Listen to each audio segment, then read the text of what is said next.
What's up, everyone? I'm Chris Beatty, and you're watching Quality Goods. Today, we're in the heart of downtown Oakland. Beautiful weather, great food, good drinks, and amazing people. What more could you ask for? Today, we're gonna be checking in with a Bay Area legend at his store Dope Era at 19th and Broadway. But first, I gotta get my coffee buzz on at Tertullian Coffee and Gallery. Tertullian Coffee and Gallery is home to Sanchez Contemporary, an art gallery featuring local artists with rotating exhibits every 6 to 8 weeks. Owners Tim and Maria Sanchez opened doors in mid-2016, utilizing their passion for art and coffee to bring people together. Whether you drop in for a coffee or to check out the amazing art adorning the walls, their focus is on creating real connections, which is evident in their no Wi-Fi policy. They serve Olam coffee, they roast themselves, and don't sleep on their house blend, El Jibaro. Growing up in the East Bay during the Hyphy movement, Mistah F.A.B provided much of the soundtrack to my youth. You might know him from such songs as New Oakland or Super Sick With It, or you may know him as the mayor of Oakland and ambassador for the Golden State Warriors. But regardless of where you've crossed paths with this man's work, he's a community figure and doing a ton for the city. But today, we're gonna be checking in on one of his latest endeavors, a storefront right off of 19th Street BART station. So let's head inside and see what's good. The Dope Era has been a presence in Oakland for 8 years, curating vibrant looks to match the diverse demographic of the city. The pop culture-inspired designs pay homage to an era before smartphones, and building a following took much more than going viral with a few clever posts. Mistah F.A.B has built the Dope Era brand over the course of the last few decades, and the fruits of his labor can be seen all over this city. Oh, what's good, man?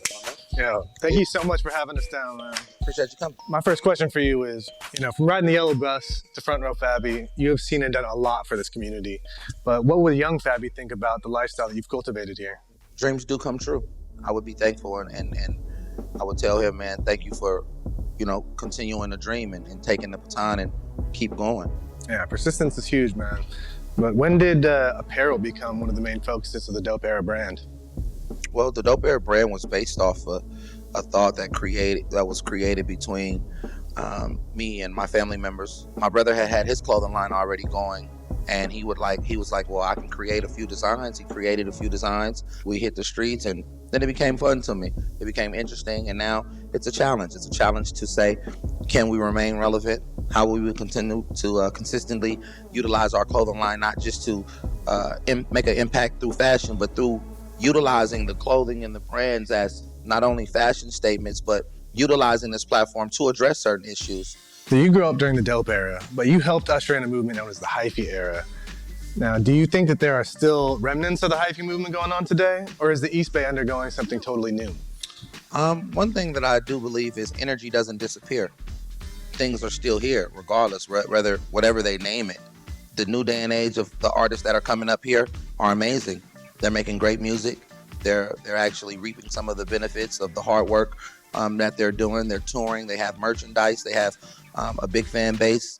You have the YouTube monetization and other things that are allowing them to flourish, not only as artists, but as entrepreneurs and businessmen. As somebody who's been plugged into the pulse of the Bay for so long, what kind of evolution do you feel is taking place around here right now? I mean, well, we live in the Silicon Valley, and we actually, some of the artists have been guinea pigs to the new stages of technology. Some of us get it here first, and we're exposed to it. And when you get to travel, you go down south and certain things, you see 1 out of 6 homes may have a computer. You go here, 1 home may have 6 computers. Yeah. So in that evolution, a lot of artists are taking advantage of jumping on some of the next waves of distribution, some of the next waves of recognition, and being able to utilize that to help catapult whatever it is that they're pushing. Right now, the VR world is definitely taking over into a whole nother aspect, and they're integrating it, they're intertwining with music to watch people do VR videos, and some of the promotion and things of that nature are going in that level. So it's amazing, man, to be able to see the evolution of where it just started with a mic and a DJ, a boombox, to where it's now, and it's like you have all that on your phone. The evolution is great, man, and those that can capitalize off of it can definitely see some, as businessmen, some good business coming their way.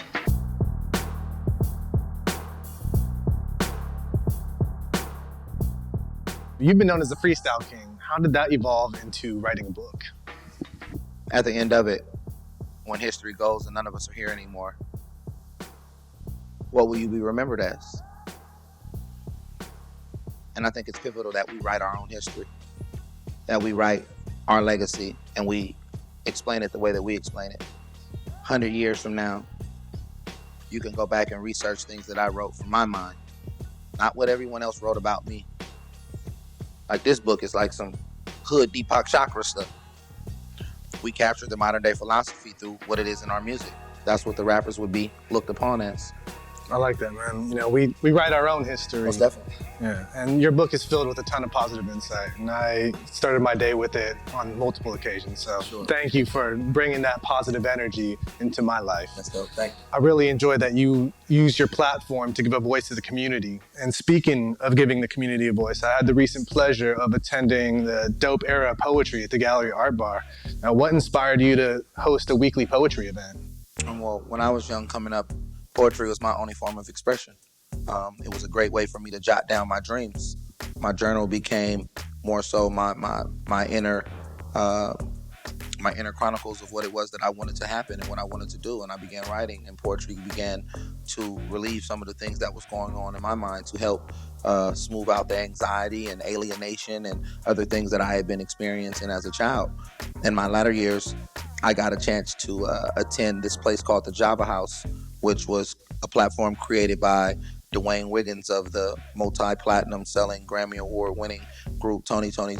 That's here in Oakland? In Oakland. They would have this event called the Java House, and the Java House would be an open platform for several poets to come out and express their poetry. And I was young going in there just reading poetry and listening to other poets from everywhere, from around the world. People from around the world would come to this place.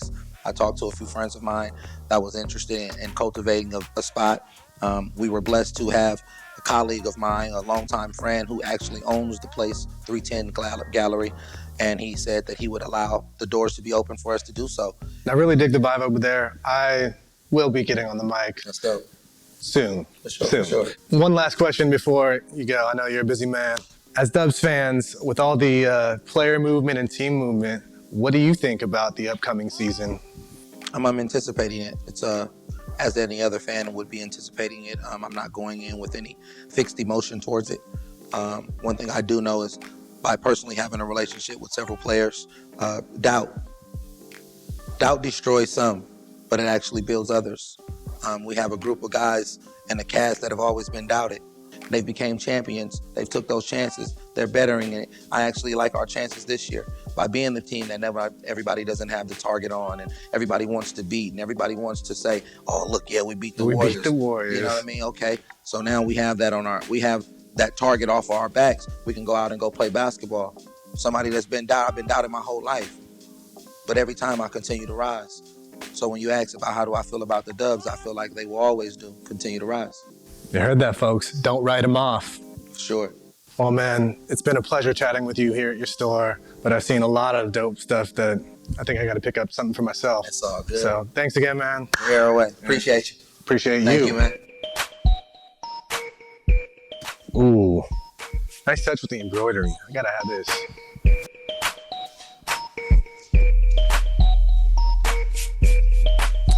Yeah. Definitely gotta get some dub colored action in my life.